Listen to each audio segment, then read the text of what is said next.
Semalaman bocah perempuan berusia 12 tahun itu disiksa. Ia dimasukkan ke sel, ditampar, ditendang pinggulnya, dijambak, sampai jempol kaki kirinya diimpit kaki meja dengan 2 orang duduk di atasnya. Inilah kisah penyiksaan seorang anak yang terjadi pada tahun 1991. Kisah ini mengingatkan kita bahwa kasus Afif Maulana yang tewas diduga akibat disiksa polisi di Jembatan Kuranji Padang bukanlah kali pertama polisi terseret dalam kasus kekerasan terhadap anak.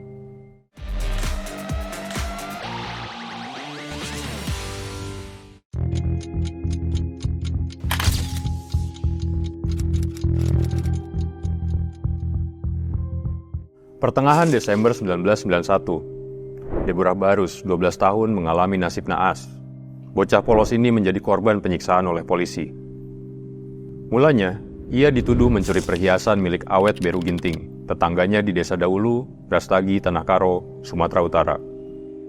Kejadian bermula ketika Awet Beru baru pulang dari ladang. Ia terkejut melihat gelang dan cincin emas 27 gram miliknya raib dari sisipan kayu di kamarnya. Awet lalu mencurigai Deborah, bocah yang tinggal di samping rumahnya. Kecurigaan Awet muncul karena ia sempat berpapasan dengan Deborah yang hendak mencuci piring di kali. Awet melihat Deborah kaget melihatnya. Awet lalu mencari keberadaan gelang dan cincin emasnya yang hilang. Di rumah, ia bertanya ke kedua anaknya. Kepada sang ibulah, 2 anak itu bilang memang melihat Deborah sempat singgah ke rumah mereka. Ketika ditanya, Deborah mengaku mencari uang logam Rp50 miliknya yang menggelinding ke arah rumah Awet. Rumah Deborah dan Awet memang berdempetan. Mendengar informasi dari 2 anaknya itu, Awet langsung menuding Deborah lah yang mencuri gelang dan cincin emasnya. Deborah menyanggah. Tapi suami Awet, Edi Purba, ikut menghardik Deborah dan mengancam melapor polisi. Deborah yang menangis karena ditanyai lalu berlari ke rumahnya. Ia membongkar lemari agar diperiksa. Tapi, bukannya memeriksa lemari di rumah Deborah, Edi malah menyeret Deborah ke kantor polisi sektor Brastagi yang berjarak 10 km dari rumah mereka. Polisi bergerak cepat, laporan Edi langsung diproses. Deborah diperiksa oleh Sersan 1 Zulkifli. Mulanya, Zulkifli menanyai Deborah secara halus. Tapi, Deborah terus-terusan menampik tuduhan itu. Zulkifli lalu menyeret Deborah ke dalam sel. Ia menampar pipi bocah itu dan menendang pinggulnya.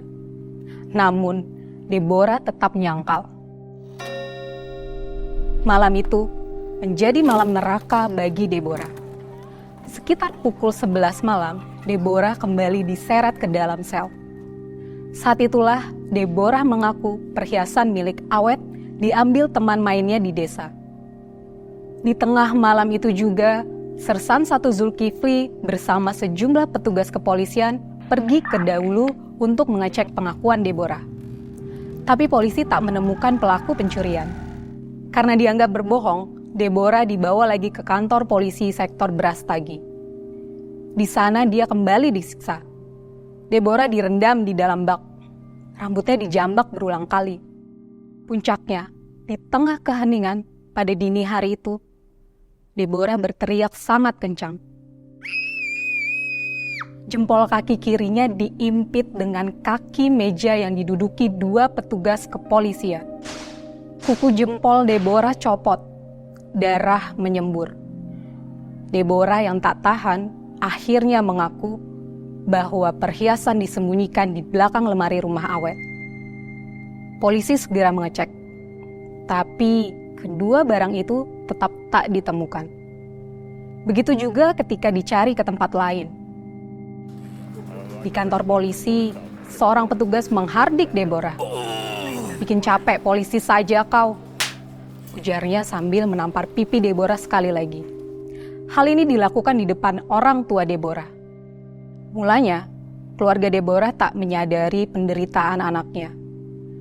Tapi setelah dipulangkan dari kantor polisi itu, Deborah beberapa kali mengigau dalam tidurnya. Ia berkata, "Aku disiksa polisi." Hal ini disaksikan Kasiana, ibunda Deborah. Keluarga Deborah pun geger. Yang membuat orang tuanya makin marah, Ketika dipulangkan dari kantor polisi, Deborah sempat direngkuh masuk ke dalam sarung petugas. Akibat penyiksaan itu, Deborah yang semula periang berubah perangainya. Ia menjadi seperti orang bingung, wajahnya pucat dan tidak mau ke sekolah. Pelajar kelas 6 SD ini pun sering gemetar dan bersembunyi ketika melihat orang tak dikenal. Orang tua Deborah membawa anaknya ke rumah sakit di Brastagi pada akhir Desember 1991. Di sana, hasil visum dokter memperlihatkan memang ada luka akibat tindakan kekerasan. Deborah pun dibawa ke rumah sakit jiwa di Medan. Dokter menyebut Deborah mengalami stres berat akibat ketakutan. Di sana, dia dirawat hingga 3 minggu lamanya. Orang tua Deborah yang tidak terima anaknya disiksa polisi, apalagi tidak terbukti mencuri perhiasan awet, akhirnya mengadu ke kantor polisi militer ABRI di Brastagi pada Januari 1992. Kepolisian Resor Tanah Karo pun turun tangan menyelidiki kasus ini dan memeriksa petugas yang menyiksa Deborah. Edi Purba dan Awet sempat mengajak keluarga Deborah berdamai, tapi Kebun Barus, ayah Deborah, menolak dengan tegas. Sementara itu, Deborah setelah menjalani perawatan, akhirnya kembali bersekolah, karena ia harus mengikuti ujian nasional. Meski telah mengalami penderitaan yang begitu berat di malam jahanam itu, Deborah masih bisa selamat. Nasibnya sedikit lebih mujur dibanding almarhum Afif.